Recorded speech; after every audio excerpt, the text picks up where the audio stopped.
नमस्कार दोस्तों, आप सभी का हार्दिक स्वागत है मेरे YouTube चैनल पे। और आपके सामने आज मैं फिर एक टॉपिक लेके आई हूँ जिसमें आपकी स्पिरिचुअल जर्नी आपकी आगे बढ़ाने का मैं प्रयास करूँगी। तो आज लास्ट वीडियो में जब मैंने गुरु और मून की जो वीडियो बनाई तो उसमें लोगों के बहुत मेरे पास क्वेश्चंस आए कि क्या करें जब उनका हॉरोस्कोप ही नहीं पता कि मून है ऐसी प्लेसमेंट है या गुरु ऐसी प्लेसमेंट में, उसमें क्या करना चाहिए और किसकी पूजा करनी चाहिए। तो मैंने सोचा कि इस हफ्ते क्यों ना मैं 9 प्लैनेट्स के बारे में बताऊं और विष्णु रूप के बारे में बताऊं। तो ये जो 9 प्लैनेट्स हैं ये विष्णु रूप के 9 अवतार के पर्याय हैं। जैसे सन है वो राम का पर्याय है, कृष्ण जी है वो मून का पर्याय, मून है जो कृष्ण जी का पर्याय है। इसी तरीके से मार्स नरसिम्हा देवता का अवतार को दर्शाता है। बुद्ध देव और बलराम के अवतार को दर्शाता है। बृहस्पति जो कि गुरु भी हैं वो वामन रूप को दर्शाता है। वीनस जो कि परशुराम के अवतार को दर्शाता है। सैटर्न जो कि आपका विष्णु जी का अवतार था। कूर्मा टोर्टोइस जिन्होंने जब पूरी पृथ्वी पे समुद्र मंथन हो रहा था तब पूरी पृथ्वी को उन्होंने अपने उस पे बैक पे रखा था। जो राहु है वो बोर पिग को दर्शाता है और केतु है वो मत्स्य रूप को दर्शाता है। तो इस तरीके से विष्णु जी के 9 अवतार हुए जिसमें राम, बलराम, परशुराम, टर्टल, वामन, आपका केतु के लिए मत्स्य, वरह, वामन। तो इसी तरीके से 9 अवतार जो विष्णु जी के हुए वो इन प्लानिटरी कंसिडरेशन बताते हैं। तो अब जब आपके पास कुंडली नहीं है, आपको ये नहीं पता आपका मून सही है खराब है, तो किसकी पूजा की जाए? तो ओम नमो नारायणाय जो विष्णु अवतार है, जो 9 प्लैनेट्स पूरे को ही जिनको रिप्रेजेंट करते हैं, तो आप उस केस में आप विष्णु जी का पूजा कर सकते हैं, विष्णु जी के मंत्र पढ़ सकते हैं, विष्णु सहस्त्रनाम पढ़ सकते हैं। उसमें मतलब अच्छा लंबा है, अगर वो नहीं पढ़ना चाहे तो आप यूट्यूब में सुन सकते हैं। तो विष्णु अवतार, आप विष्णु जी की आराधना, पूजा, प्रार्थना आपको विजडम देती है कि किस डायरेक्शन में आप काम करें। किसी की ज़िंदगी में मन अशांत है, किसी की ज़िंदगी में बिजनेस का प्रॉब्लम है, किसी का कुछ प्रॉब्लम है, बच्चों की प्रॉब्लम है। तो अगर आपने जन्म लिया है तो किसी कुछ ना कुछ तो प्रॉब्लम रहेगी ही। ऐसा कोई नहीं इंसान पैदा हुआ जिसकी परेशानियां नहीं होगी। तो ये सब का कारण है कि कोई आपकी ग्रह दशा खराब है, अच्छी है। तो सबसे पहले तो इम्पोर्टेंट ये समझना पड़ेगा कि कोई चीज़ कोई प्लैनेट आपके 2 स्थान में जो कि 6, 8, 12 में बैठा है और जो इतनी बड़ी बड़ी प्रॉब्लम्स देता, अगर 6, 8, 12 में बैठ करके तो उसका कोई कारण है। आप पुराने जन्म में वो चीज कर्म करके आए हो जो इस जन्म में 6, 8, 12 में आप वो ग्रह को लेके आए हो। अब वो जो ग्रह 6, 8, 12 में बैठे हैं वो आपको किस लेवल पे क्यों प्रॉब्लम दे रहे हैं वो आपको समझना पड़ेगा। क्यों दुश्मन हुए आपके, क्यों आपके स्कैंडल्स हुए, क्यों आपको जेल टर्म जाना पड़े, तो ये कहीं ना कहीं एक दूसरे से रिलेटेड है। आपके 7वें घर में क्यों राहु बैठा, आपके 7वें घर में जो मैरिज का हाउस है उसमें क्यों केतु बैठा या शनि बैठा, तो ये आपके कोई कर्म है जो आपने पुराने जन्म से लिए। आपकी कुंडली आप ही की कुंडली है, आपका हॉरोस्कोप है। उसमें आपकी पत्नी आपकी कष्टों को नहीं लेके आई, आप अपना कर्म से वो ऐसा भाग्य लिखा के आए जो आपका कष्ट है। लेकिन अब सबसे इंपॉर्टेंट बात है, जो आपने लिखाया वो आपको भुगतना पड़ेगा, कम ज़्यादा भगवान की प्रार्थना से वो आपको भगवान इतनी क्षमता देते हैं कि आप उसको झेल सको। आप इस जीवन में ऐसे और काम ना करो कि वो आपका कष्ट और बढ़ जाए। तो मेरी आप लोग सभी लोगों से यही विनती है कि अगर आप यूजुअली कुछ आपके माता पिता, गुरु, टीचर, सब लोग ये कहते हैं नॉलेज गेन करो, एथिक्स से काम करो, ग्रीड मत करो, लालच मत करो, किसी का पैसा मत लो, किसी की अंतरात्मा ना दुखाओ। तो ये सारे वर्ड्स अगर हम दें, knowledge, wisdom, perseverance, non greediness, all these good word, ethical word, being ethical and keeping all 9 moral values represent 9 planets and 9 avatars. So अगर आप कंटिन्यूस हार्ड वर्क करते हो, अपने all those good values, moral values in build करते हो, तो मुझे लगता नहीं है कि आपके जीवन में जो पुराने जन्म से जो कर्म लेके आए हो उसमें ये बुरा होगा। उसमें बहुत अच्छा होगा कि आप जो कर्म लेके आए हो उसको तो भोगने ही पड़ेंगे, लेकिन इन सब अच्छे गुडनेस से, मॉरल वैल्यूज से और भगवान की पूजा प्रार्थना से और विष्णु आराधना से you can learn to deal with all these challenges very efficiently and smartly.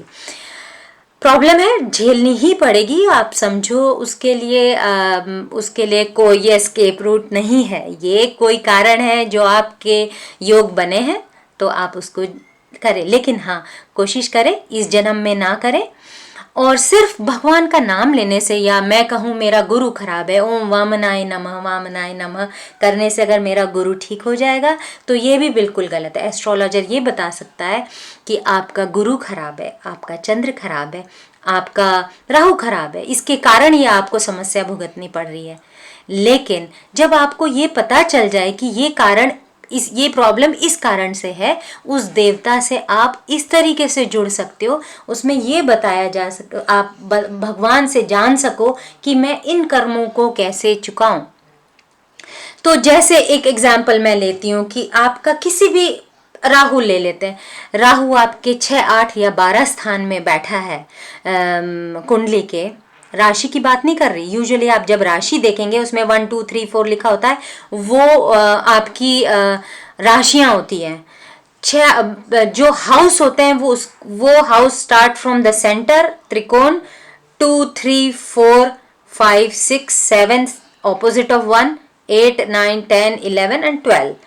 तो 6, 8 और 12 में अगर राहु बैठता है तो आपको सबसे पहले तो ये जानना पड़ेगा कि यहाँ राहु बैठा क्यों, क्या आपने ऐसा किया। तो सबसे पहले तो आपका आता है चीटिंग, यू चीटेड समवन, पैसे से, हो सकता है आपने उसकी बीवी के साथ चीट किया हो।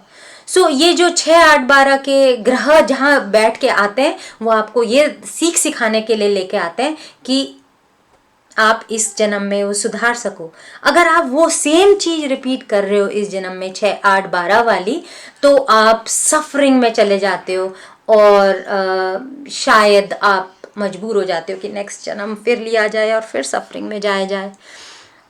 अपने साथ जितने जुड़े लोग होते हो उनको भी प्रॉब्लम में डालते हो।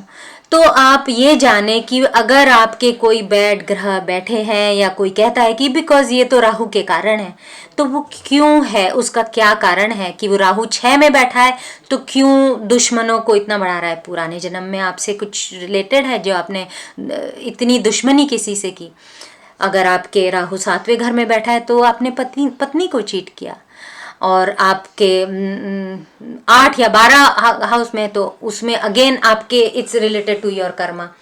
तो आप कोशिश करें कि अगर कोई भी ग्रहों को आप अगर सुधारना चाहते हैं तो 8, 9 जो मॉरल वैल्यूज है उनको फॉलो करेंगे तो मुझे नहीं लगता है कि ऐसा और भगवान spiritualism is more connection to God, to seek the divine wisdom, to know कि आपने क्या किया और क्यों किया और उसको अब इस जन्म में कैसे सुधार लें।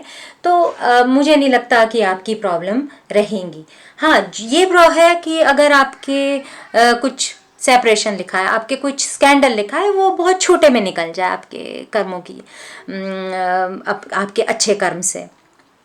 प्लस आपको मैं एक और बहुत इम्पॉर्टेंट बात बताना चाहती हूँ, जो बहुत हायर लेवल पे एस्ट्रोलॉजर होते हैं वो ये देखते हैं कि आप का जो बुरा टाइम पिछला है वो निकला इजीली और आपने आगे का पाथ बहुत स्मूथ ले लिया। तो you should be always thankful to those who were with you in that difficult journey. जब आपका वो बैड महादशा थी, जो 6, 8, 12 के ग्रहों की महादशा थी, जब आप या वो आप फेज भुगत रहे थे, तब आपके साथ कौन खड़ा था, आप उस फेज को कैसे पार कर गए। If you are thankful to those people in your life, either your father, mother, friend, your teacher, your co-worker, or a wife or a children, no, it can be anyone. If you are thankful to them, it's equally thanking to the God. Because आप ये मत सोचो कि आपके जीवन में आपके difficult phase में कोई आया है तो वो आपके कारण आया है, ये भगवान ने because of your good work, good will, they sent you a good people in your life to deal with that difficult situation. तो मैं आप सभी से यही कहना चाहूँगी कि अपनी 9 मॉरल वैल्यूज़ को इंटैक्ट रखें, बिल्ड करें, स्प्रेड करें और अपने सभी 9 प्लैनेट्स को कोशिश करें इस विष्णु अवतार से, विष्णु जी से जुड़ करके कि कैसे इन 9 प्लैनेट्स को ठीक किया जाए। क्योंकि कई बार कुंडली में चंद्र बहुत अच्छी पोजीशन में है, लेकिन आपने वही कष्ट भुगते जो चंद्रमा से रिलेटेड है, तो ये बहुत कंफ्यूजन हो जाता है कि अब क्या किया जाए। तो ऐसे में जब आपके पास कोई आंसर ना हो कि अब मैं क्या करूँ, मेरा पर्पस क्या है लाइफ का, and why I am born, so उस केस में आप विष्णु जी की आराधना करें, ओम नमो नारायणाय करें। आपके कोई भी 6th, 8th और 12th हाउस में अगर कोई भी ग्रह बैठे हों तो विष्णु जी ही आकर के आपको ब्लेस कर सकते हैं कि उनके जो प्रकोप हैं, जो उसकी प्रॉब्लम्स जो एसोसिएटेड है 6th, 8th, 12th हाउस में, वो हेल्प हो। और as usual always follow your spiritual guru and follow the practice what these avatar follow, like Ram ji ने वनवास लिया, अपने माँ के कहने पे त्याग दिया, एथिक्स रखे, अपनी एथिकल वैल्यू इंट्रैक्ट रखी, knowledge, wisdom, all that Ram did. तो इस जीवन काल में अगर आपको सूर्य से रिलेटेड प्रॉब्लम है, आपको रिस्पॉन्सिबल कैसे बनना है, तो ये सब राम जी की वैल्यू को कैसे अपनी लाइफ में करोगे। इतना आसान है राम राम राम राम करना, लेकिन राम जी ने जो जीवन बिताया उसके रास्ते पे चलना बहुत ही कष्टकारी है। तो ये जर्नी आसान नहीं है, इजी नहीं है, नहीं तो हर कोई खुशी होता। और प्रॉब्लम सोच विचार करने से और टेंशन लेने से अगर प्रॉब्लम सॉल्व होती तो सभी लोग अपनी टेंशन ले लेके प्रॉब्लम सॉल्व करते, कोई भी उसको एक्चुअल सॉल्व करने के लिए नहीं करता। तो मेरा आपसे यही कहने का मतलब है, टेंशन मत लीजिए, कोई भी प्रॉब्लम टेंशन लेने से सॉल्व नहीं होती। आप अपने चैलेंजेस को एक्सेप्ट कीजिए, आगे बढ़िए, इस जीवन में अपनी 9 मॉरल वैल्यूज़ को आगे बढ़ाइए। विष्णु जी के सारे 9 अवतार हैं जो किसी कुछ ना कुछ करने के लिए इस पृथ्वी पे आए थे, वो सारे को पढ़ें और उनको अपनी लाइफ में इनबिल्ड करें। जैसे रामायण है तो रामायण को पढ़ें कि वो पूरे राम जी ने क्या अपनी जर्नी फॉलो की और उसको आप उसके तरीके से फॉलो करें। तो नमस्कार दोस्तों, आप इसी तरीके से मेरे साथ जुड़े रहिए और अगर आपको लगता है मेरी वीडियो से किसी का फ़ायदा हो सकता है, किसी को ज्ञान मिल सकता है, तो आप इसको अपने दोस्तों में फॉरवर्ड करें और सभी को स्पिरिचुअलिज्म के रास्ते पे आगे बढ़ाएं और विष्णु जी का नाम लेके आगे बढ़ते रहें, अपने 9 प्लैनेट्स को स्ट्रॉन्ग करते रहें और अपने आपसी भाईचारे के साथ रहें और सभी को आगे बढ़ाएं। नमस्कार।